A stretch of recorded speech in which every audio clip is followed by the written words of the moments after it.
Vietnam جس طرح آپ نقشے میں دیکھتے ہیں کہ چائنا کے نیچے ہے، تو ان کا ایک بہت بڑے لیڈر ہے ہو چی من، جنہوں نے بہت سٹرگل کی ہے اور بڑی دنیا کو انسپائر کرتے ہیں۔ وہ اپنی ملک کی آزادی چاہتے تھے، اور ویتنام فرانس کی کالونی تھا۔ فرانس والے کسی طور بھی اسے چھوڑنا نہیں چاہتے تھے، لیکن 1954 میں فرانس ویتنام سے چلا گیا۔ اگرچہ چائنا کے انقلاب کے بعد اثر و رسوخ کمیونزم کا ویتنام میں پہنچ چکا تھا، اور نارتھ ویتنام کا حصہ کمیونسٹ ہو چکا تھا، لیکن فرانس کے جانے کے بعد یہ خدشہ پیدا ہو گیا، جو کہ بالکل یقینی بات تھی، کہ ہو چی من ساؤتھ ویتنام کو بھی اپنے ساتھ ملا لیں گے۔ اس لیے امریکنز نے ڈائریکٹ وہاں پر اپنے ٹروپس اتارے۔ ورلڈ وار II کے بعد جو سب سے heavy bombardment U S A نے کی ہے وہ ویتنام میں، اور لمبا عرصہ، یعنی آپ 1954 سے بھی لے لیں تو 75 میں جا کے امریکہ کہیں وہاں سے نکلا تھا۔ تو یہ 20-21 سال یہی بن جاتے ہیں۔ Longest war, one of the longest wars. اب چونکہ رشیا کی سپورٹ بھی تھی ویتنام کو، ہو چی من کو، چائنا کی سپورٹ بھی تھی، اور چائنا بالکل اوپر تھا، ایڈجوائننگ کنٹری تھا، تو امریکن بڑے ڈسپریٹ تھے پھر کہ نہیں یہ اگر ہوا۔ اور ایک تھیری تھی ان کے ہاں، اسے آپ کہتے ہیں domino theory. Domino theory means کہ وہ آپ نے وہ ایک گیم اکثر دیکھی ہوگی کہ ایک بلاک گرتا ہے تو اگلے بلاکس گرتے چلے جاتے ہیں۔ تو انہوں نے کہا کہ اگر ویتنام میں یہ کمیونزم آ گیا تو یہ باقی کا جو ریجن ہے یا باقی دیگر ممالک کے اندر بھی یہ ایک ایگزامپل بن جائے گی، اور امریکنز کی اگر یہاں سے جاتے ہیں اس کو ادھورا چھوڑ کے تو یہ کام بہت خراب ہوگا۔ تو اس لیے جسے کہتے ہیں کہ fight tooth and nail in Vietnam انہوں نے فیصلہ کیا۔ امریکہ کے اندر مظاہرے ہوتے تھے، آپ نے محمد علی باکسر کا سنا ہوگا کہ اس کو ایک دفعہ سرکاری اعزاز سے محروم کیا گیا کیونکہ اس نے ویتنام وار کی مخالفت کی۔ پوری خبر نہیں جاتی تھی واپس یو ایس اے میں کہ امریکن سولجرز کے ساتھ کیا ہو رہا ہے، جبکہ 60,000 امریکن ٹروپس جو مارے گئے اس جنگ کے اندر۔ لیکن امریکنز نے اس جنگ کو ٹل 1975 کنٹینیو کیا۔ مالی نقصان، جانی نقصان، ویپن ظاہر ہے وہ مالی نقصان میں آ جاتے ہیں، برداشت کیا، لیکن بالآخر یعنی آپ کہہ لیں کہ ایک ایسا بیٹل گراؤنڈ، کوریا کی جنگ میں تو سٹیل میٹ ہو گیا کہ برابری، وہیں پہ جنگ ختم ہوگی، 38 پیرلل سے اوپر نارتھ کوریا، نیچے ساؤتھ کوریا، لیکن یہاں پر کمیونزم کو جو کلیئر کٹ وکٹری ملی اگینسٹ اے کیپٹلزم پاور، اور پاور بھی وہ جو دنیا کی سب سے بڑی پاور جس طرح ہم بائی پولر کہہ رہے ہیں، تو وہ ویتنام کی جنگ تھی۔ اس کے بعد ایک اور ہاٹ وار جو ودن کولڈ وار ہوتی ہے وہ ایجپٹ کی وار ہے۔ ایجپٹ یعنی مصر، آپ نقشے سے دیکھ سکتے ہیں کہ وہاں سے سوئز کینال گزرتی ہے۔ سوئز کینال کا معاہدہ 1856 میں ہوا۔ 1856 میں جب معاہدہ ہوا تو 100 سال کی لیز تھی، یعنی 1956 تک اس پر اس کو بنانے والوں کا، یورپین پاورز کا جو پاور کا جو ہے وہ عمل دخل ہوگا۔ اور 1956 جیسے ہی آیا تو جمال عبد الناصر نے سوئز کینال کا ٹوٹل کنٹرول اپنے ہاتھ میں لے لیا اور برٹشر کو ڈپرائیو کر دیا کہ نہیں جی آپ یہاں سے نکل جائیں۔ اب یہ ایک بڑی سبکی کی بات تھی اور ایک تھریٹ تھی۔ جو سوئز کینال ہے اس کے ساتھ ہی سنائی پیننسولا اور ساتھ ہی اسرائیل لگتا ہے. تو اسرائیل اور ایجپٹ یا عرب ورلڈ کی دو جنگیں بھی ہوئیں. تو پہلی جنگ جب ہوتی ہے تو اس کے بعد جب برطانیہ فرانس یہاں آ کر اسرائیل کی مدد کرنے کی کوشش کرتے ہیں تو پھر ایک ایٹامک وار کی سچویشن پیدا ہوتی ہے اور اب کی بار رشیا تھریٹ کرتا ہے اسرائیل کو.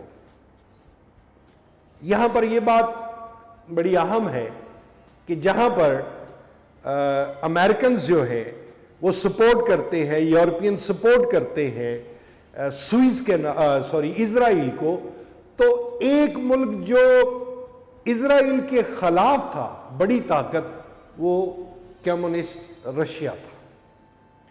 یہ جس طرح میں نے کہا کہ کمیونزم یعنی سوویت یونین اور مسلم دنیا کے ریلیشنز کارڈیل اور ایک بلاک والے ہو سکتے تھے، اس کی ایک ایگزامپل یہ سوئز کینال کرائسس تھے، جس میں پوری شد اور مد کے ساتھ رشیا نے ایجپٹ کو سپورٹ کیا، انہیں اسلحہ دیا، انہیں مورل سپورٹ دی، وزٹ کیا جمال عبد الناصر نے، اور لگ رہا تھا کہ ایک مسلم بڑا کنٹری جو ہے جو سوویت بلاک میں جا چکا ہے that is going to be Egypt.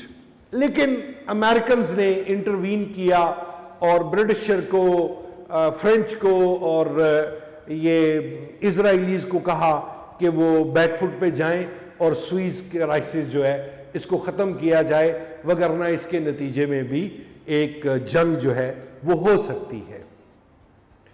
اس کے بعد جو آخری بیٹل گراؤنڈ ہاٹ، اس کے علاوہ کیوبا مزائل کرائسس ہے، فیوڈل کاسترو انقلاب آتا ہے. آپ دیکھ سکتے ہیں کہ فلوریڈا کے بالکل پاس جو ایک ٹائنی کنٹری، ایک آئلینڈ کنٹری فیوڈل کاسترو، جن کا بھی چند سال پہلے ہی انتقال ہوا ہے، جو پوری دنیا میں سمبولائز کیے جاتے ہیں. اور آپ نے وہ فیوڈل چی گویرا وہ جن کو پی کیپ وہ پہنتے ہیں اور سگار اور ہلکی ہلکی داڑھی، یہ جو فیوڈل کاسترو تھے یہ کہا کرتے تھے کہ میں شیو اس لیے نہیں کرتا ہوں کہ میرا ٹائم بچنا چاہیے، اور انہی کو تقریباً کاپی کرتے تھے. یہ کرتا تھا چی گویرا. اب تھا ان کے لیے استعمال کرنا یہ تھے تو اس میں محتاط ہونا پڑتا ہے. پھر وہ سننے والے دیکھنے والے کہتے ہیں کہ جی آپ ایک ٹیچر لیڈر کے لیے تو محترم کا ورڈ ایک استعمال کرتے ہیں اور کسی کے لیے آپ تھا ہی کہہ جاتے ہیں. تو چی گویرا جو ساؤتھ امریکہ سے تھے، ڈاکٹر تھے، وہ جس طرح میں نے پہلے کہا ہے کہ کمیونزم ایک مذہب کی طرح تھا، تو اس کی تبلیغ کی طرح وہ کہتے تھے فلاں ملک میں جاؤ جی وہاں پہ کوئی چانس ہے. تو بالآخر وہ افریقہ میں فیوڈل کا چی گویرا پکڑے گئے اور وہ ان کو مار دیا گیا. تو کاسترو کے کیوبا میں انقلاب لانے پر اب رشیا نے اس موقع سے فائدہ اٹھایا کہ امریکہ کے بالکل ناک میں جو ایک انقلاب آیا ہے فیوڈل کاسترو کی شکل میں کیوبا میں، تو انہوں نے اپنے جا کے وہاں میزائل لگا دیے. کنیڈی تھے پریزیڈنٹ یو ایس اے کے. تو بڑی ٹف سچویشن ہوگی کہ 2 ہفتے کا دورانیہ کہتے ہیں کہ ایسا گزرا کہ چونکہ نیوک لگے ہوئے تھے کہ لگا کہ اب نیوک چلے کہ اب نیوک چلے. اور اس میں ایک سچویشن جو ایک رشین نیوی کا آفیسر تھا، وہ کہتے ہیں کہ وہ مرین کے اندر وہ بیٹھے ہوئے تھے تو انہیں کوئی غلطی لگی کہ شاید ہم پر اٹیک ہو گیا ہے. تو آگے سے کہتے ہیں کہ اس کا مہربانی کہ اس نے تھوڑا ویٹ کیا، گو کہ اس کے اس ایکٹ کو پسند نہیں کیا گیا کہ جب آپ کو الارم آ گیا تھا تو وہ کو الارم میں خرابی تھی، تو وگرنہ نیوکلیئر وار سٹارٹ ہو جانی تھی. اور اس پر روس اور امریکہ کے درمیان ایک پھر اگریمنٹ ہوا. یہ 1960s کی اب میں ہم انٹر ہو چکے ہیں، 61 62. تو پھر جسے نا میڈ کہا جاتا ہے، انہوں نے آپس میں ایک ایسی انڈرسٹینڈنگ پیدا کی کہ میوچولی ایشورڈ ڈسٹرکشن، کہ یار اب اگر ہمارے درمیان کوئی ایسی سچویشن پیدا ہوتی ہے اور نیوک چلیں گے تو نیوک چلے. اب اس کا ایک طریقہ تو یہ تھا کہ جہاں امریکہ کے نیوک پڑے ہیں رشیا ان پر اٹیک کر دے، جہاں رشیا کے پڑے ہیں وہاں امریکہ اٹیک کر دے۔ تو انہوں نے کہا کہ نہیں، ہمارے پاس، دونوں نے کہا کہ ہمارے پاس اتنے ہیں اور اتنی جگہوں پہ پڑے ہیں، بوم نہیں ہے، میزائل ہیں، کہ ہم سیکنڈ ہٹ کیپیبلٹی رکھتے ہیں۔ اچھا، جو روس نے اپنا میزائل لے کے گیا تو وہ جو امریکن پلین تھے ریکونیسنس جو ایک سروے کر رہے ہوتے انہوں نے ڈیٹیکٹ کیے۔ اس سے پہلے ایک بڑا کریٹیکل واقعہ 1960 کا ہی ہے، اگر اس میں تھوڑا آگے کمی بیشی نہیں ہے، کہ ایک امریکن پلین آیا U2 اور یہاں پھر پاکستان کا نام آ گیا کہ پاکستان میں پشاور سے وہ طیارہ اڑا۔ پلان یہ تھا امریکنز کا، یا ان کی کیلکولیشن یہ تھی کہ یہ طیارہ جب اڑے گا تو یہ اتنی ہائٹ پہ ہوگا کہ یہ رشین ریڈار میں نہیں آئے گا۔ اس میں اس وقت کے حساب سے لیٹسٹ ٹیکنالوجی تھی، مقصد تھا رشین نیوکلیئر جو انسٹالیشنز ہے ان کا سروے کرنا، ان کی تصویریں لینا۔ وہ پلین جو تھا رشین ریڈار میں آ گیا اور انہوں نے وہ طیارہ مار گرایا۔ طیارہ جب انہوں نے مار گرایا تو پائلٹ نے ایجیکٹ کیا ابھی نندن کی طرح، اور پائلٹ انہوں نے پکڑ لیا۔ اس پر ایک بڑی کلاسک مووی ہے، یہ میں پھر ابھی یہ کرونا کے دن ہے تو برج آف سپائز، بڑی خوبصورت مووی ہے، وہ اسی ٹاپک پہ بنی ہے۔ ہوگا یہ آپ میرے کہنے پہ ایک دفعہ کر کے دیکھیں کہ آپ بظاہر مووی دیکھ رہے ہوں گے لیکن آپ کی لرننگ ہو رہی ہوگی۔ تو برج آف سپائز اسی ٹاپک پہ مووی بنی ہے، اور اس پر پھر رشیا نے بڑا ایجیٹیٹ کیا تھا۔ انہوں نے کہا تھا اگر آپ یہ اس طرح کی حرکتیں کرتے ہیں تو ہم بھی کیوبا کے اندر لا کے جو ہے وہ میزائل لگا سکتے ہیں، اور یہ میزائل جو ہیں یہ چلانے کے لیے، ظاہر ہے کسی دن کی سیلیبریشن کے لیے تو نہیں۔ لیکن پھر انہوں نے، چونکہ پڑھے لکھے لوگ تھے، انہوں نے آپس میں اگریمنٹ کیا اور یہ کہا کہ نہیں، ہم آپس میں اٹیک، جسے میڈ کا نام دیا جاتا ہے۔ پھر اسی طرح انہوں نے گریجولی دیتانت جو ہے یہ فرینچ ورڈ ہے، اگر اس کی پروننسیشن میں کوئی تھوڑی آپ کو سننے میں جی، اس کا مطلب ہوتا ہے ٹینشن ایز کرنا، ٹینشن کو ایز کرنا۔ اگرچہ بہت سارے لوگ اس سے مراد فرینڈشپ لے لیتے ہیں، فرینڈشپ اس کا ایگزیکٹ مطلب نہیں ہے، اس کا مطلب ہوتا ہے ٹینشن ایز کرنا۔ جو فرینڈشپ ہے اس کا لیے ورڈ انتانت ہوتا ہے، ENTENTE، انتانت، تو وہ اس کے لیے استعمال۔ تو دیتانت کی پالیسی کو تھوڑا اپنایا گیا کہ ٹینشن کو ایز کیا جائے۔ جس طرح میں نے کہا کہ ایک دفعہ غلطی رشینز کو لگی تو انہوں نے کہا کہ غلطی اگر لگ گئی کہ جی شاید آپ کی طرف سے اٹیک آ گیا ہے تو ایک چلنا ہے، تو اس کے بعد تو پھر وہ نیوک چلنے ہیں۔ اور نیوکلیئر کیپیبلٹی دونوں ملکوں کے پاس اتنی تھی کہ وہ پوری دنیا کو پتہ نہیں کتنی دفعہ تباہ کر سکتے تھے۔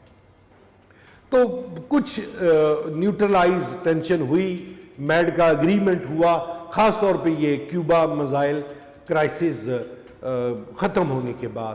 اور پھر جب آگے بڑھ کے جب ویتنام میں سے نکلا امریکہ تو تھوڑا سا انتانت والی سچویشن جس میں سالٹ اگریمنٹ بھی آتا ہے، اسٹریٹجک آرمز لیمیٹیشن ٹریٹی۔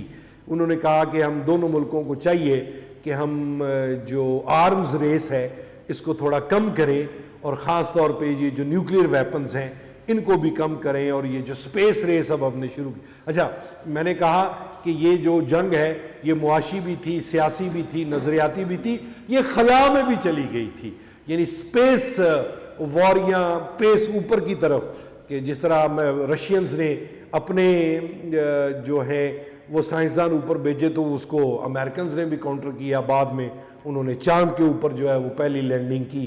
تو یعنی دنیا کے ہر ممکنہ محاذ پر یہ لڑائی جو ہے وہ لڑی گئی، جسے کولڈ وار کہتے ہیں۔ اب آتا ہے اس کا آخری فرنٹ، افغان وار۔ اب میں بھی تھوڑا ایز ہو گیا ہوں، میرا پریشر بھی کم ہوا ہے کہ اب آپ بھی سمجھ سکتے ہیں۔ آپ ایوری ناؤ اینڈ دین کوئی برسی آتی ہے، کوئی دن آتا ہے، یا اب جس طرح امریکن پھنسے ہوئے۔ 79 میں رشینز نے اپنی تاریخ کی سب سے بڑی اور آخری حماقت کی کہ وہ یہاں پر کہ کمیونسٹ رجیم، یعنی کمیونسٹ، وہی بات کہ وہ عقیدے کی طرح پوجا کرتے تھے اپنے کمیونزم کی، اور بہت ہی آئیڈیل ہوتے تھے۔ حالانکہ جس طرح میں نے پہلے کہا کہ کمیونزم یوٹوپیا ہے، ممکن نہیں ہے. جس طرح کیپٹلزم بھی ایک طرح سے یوٹوپیا، آپ کو کہیں نہ کہیں گنجائش دینی پڑتی ہے. جس طرح میں نے کہا کہ چائنیز نے وقت کے ساتھ ساتھ اپنے اندر ریفارمز لائے، لیکن وہ نہیں مانتے تھے. رشین ایور کریزی، اس طرح میں پھر ریپیٹ کرتا ہوں، یہ ان کا عقیدہ تھا. کہتے اچھا وہاں کمیونسٹ حکومت آ گئی ہے، وہ کیا چاہتی ہے؟ انہوں نے کہا جی وہ تھوڑی مدد چاہتی ہے. انہوں نے کہا جی بھیجو بندے. آرمی آ گئی اور پاکستان فرنٹ لائن سٹیٹ بن گیا. ضیاء الحق کا مارشل لا چل رہا تھا اور یہ امریکنز کے لیے آئیڈیل تھا. اینڈ جس طرح جب یہ 9/11 ہوتا ہے تو مشرف پہلے سے موجود تھا امریکنز کو ہیلپ کرنے کے لیے. تو ضیاء الحق کی شکل میں پھر انہیں ایک لیڈر مل گیا. اور پھر اچھا یہ جنگ کولڈ وار کتنی بھیانک تھی، آپ اس کا اندازہ پاکستان کی صورتحال سے لگائیں کہ پاکستان میں جو شدت پسندی ہے، پاکستان میں جو سو ٹو سے ریلیجیس پارٹیز کا دوام ہے، ان کا عروج ہے، یہ سارا عروج افغان وار کے دوران ملا. نہ صرف یو ایس اے، یورپ کے ممالک، سعودیہ، عرب کنٹریز، یہ سب فنڈنگ کرتے تھے. اسرائیل تک پاکستان کی مدد کرتا رہا ہے. دس از آن ریکارڈ. اس میں دیر کوئی رائے روئے والی بات نہیں ہے. انہوں نے کہا کہ چلو کوئی ایک ایسا محاذ کھلا ہے کہ جہاں اب رشین پھنس گئے. تھوڑا ایگو کا بھی مسئلہ ہوتا تھا. انہوں نے کہا اب انہوں نے جانا تو ہے نہیں تو ان کو دھر لو یہیں پہ، ان کا جتنا نقصان ہو سکتا ہے کرو. وہ بھی کرتے تھے. پاکستان کے اندر بہت دہشت گردی کے واقعات ہوتے تھے، اٹامک بلاسٹ ہوتے تھے، کھلونا بم پھینک جاتے تھے. رشین کو بچا اٹھاتا تھا یا ڈیمیج ہو جاتا تھا یا وہ جان سے ہاتھ دھو بیٹھتا تھا. تو اس کے لیے پھر first time, not exactly first time, پہلے تو گریلا وار ہوتی تھی. جس طرح میں نے کہا ہے کہ یہ جو کولڈ وار ہے یہ نیچر وائز یہ 4th جنریشن وار ہے. یہ ہم اپنے دوسرے لیکچر میں کور کریں گے، یہ بہت لمبا ہو گیا ہے. تو اس میں پھر پوری دنیا سے مسلمان آئے یہاں پہ، عرب ورلڈ سے آئے. Osama bin Laden, he was a product of Afghan war, Afghan جہاد. یہ بنگالی بھی آتے تھے. یعنی پوری دنیا سے مسلمانوں کو یہاں پہ اکٹھا کیا جاتا تھا. اور پاکستان سے تو اوپن ریکروٹمنٹ ہوتی تھی اور امریکن ان کے قصیدے پڑھتے تھے. امریکن انہیں ہولی واریئرز کہتے تھے، فریڈم فائٹرز کا نام دیتے تھے. آپ اگر نیٹ پہ تھوڑی سی بھی سرچ کریں تو 1984 میں امریکہ کے جو پریزیڈنٹ بنے 80 میں، وہ ریگن، وہ افغان لیڈر جب انہیں ملنے جاتے تھے تو وائٹ ہاؤس میں ان سے ملاقات کرتے تھے. تصویریں موجود ہیں. یعنی اتنی ان کی پریز کی جاتی تھی. سلویسٹر اسٹالن کی مووی اس پر بنی ہوئی ہے باقاعدہ. اور امریکہ کا کانگریس مین تھا چارلی ولسن وار، اس کی بھی مووی بھی ہے اور کتاب بھی ہے. وہ اس کا انچارج تھا اور وہی کمپین کرتا تھا. ہر ممکنہ طریقے سے پاکستان کو سپورٹ کیا جاتا تھا. میں نے ایجپٹ وار کا حوالہ دیا آپ کو کہ ایجپٹ کو رشینز بہت سپورٹ کرتے تھے. تو چارلی ولسن ایجپٹ جاتا تھا رشین اسلحہ خرید کے وہاں سے انڈر کور، تو ادھر لا کے افغانستان کے اندر فریڈم فائٹرز کو دیتا تھا تاکہ پتہ نہ چل سکے کہ یہ رشین ویپن کہاں سے آ رہے ہیں. میں نے جس طرح کہا کہ پوری دنیا پاکستان کی سائڈ پہ تھی، اس کا اندازہ آپ ایک چھوٹی سی بات سے لگائیے جو کتابوں میں مینشن نہیں ہوتی کہ حج جب ہوتا تھا، ظاہر سعودیہ میں ہوتا ہے، تو وہاں پر جو قربانی کا گوشت ہوتا تھا وہ جہازوں میں بھر کے پاکستان آتا تھا اور پاکستان میں جو افغان مہاجرین تھے ان کے اندر وہ تقسیم کیا جاتا تھا. جس طرح 1949 کمیونزم کے لیے بڑا کریٹیکل ہے، 1979 پاکستان کے لیے بہت کریٹیکل تھا. افغانستان میں رشین آ گئے اور ایران کے اندر آیت اللہ خمینی کا جو ایک اون برانڈ آف اسلام ہے، ریلیجیس تھاٹ جسے آپ شیعہ اسکول آف تھاٹ کہتے ہیں، وہ انقلاب آیا تھا اور ان دونوں سے پاکستان کافی ہل کے رہ گیا تھا. تو ایک طرح کے محاذ تھے، دو مختلف محاذ تھے. خاص طور پہ افغانستان تو ٹوٹل وار تھی. اب اس میں پاکستان فرنٹ لائن سٹیٹ تھا، کوئی غرض نہیں تھی امریکن، بلکہ اس کو آئیڈیلائز کرتے تھے کہ ایک ملٹری ڈکٹیٹر ہے پاکستان میں اور وہ ہماری ہر طرح سے مدد کر رہا ہے. سو پھر پاکستان کے اندر یہ ایک بہت بڑی فائنانسنگ ہوئی اس کے نام پہ. آپ کا مدرسہ کلچر جو پروموٹ ہوا گڈ اور بیڈ وہ آپ خود طے کر سکتے ہیں, آپ اپنی رائے رکھتے ہیں, وہ اسی وار کے دوران ہوا. اوپن ڈالر میں نے جس طرح کہا پیٹرو ڈالر اسکالر, کھلے ڈالر آتے تھے اور موجیں لگتی تھیں.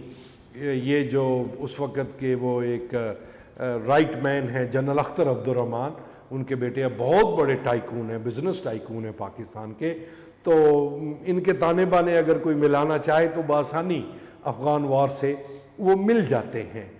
تو اس کے بعد پھر رشیا کے اندر اکنامک ریسیشن آیا.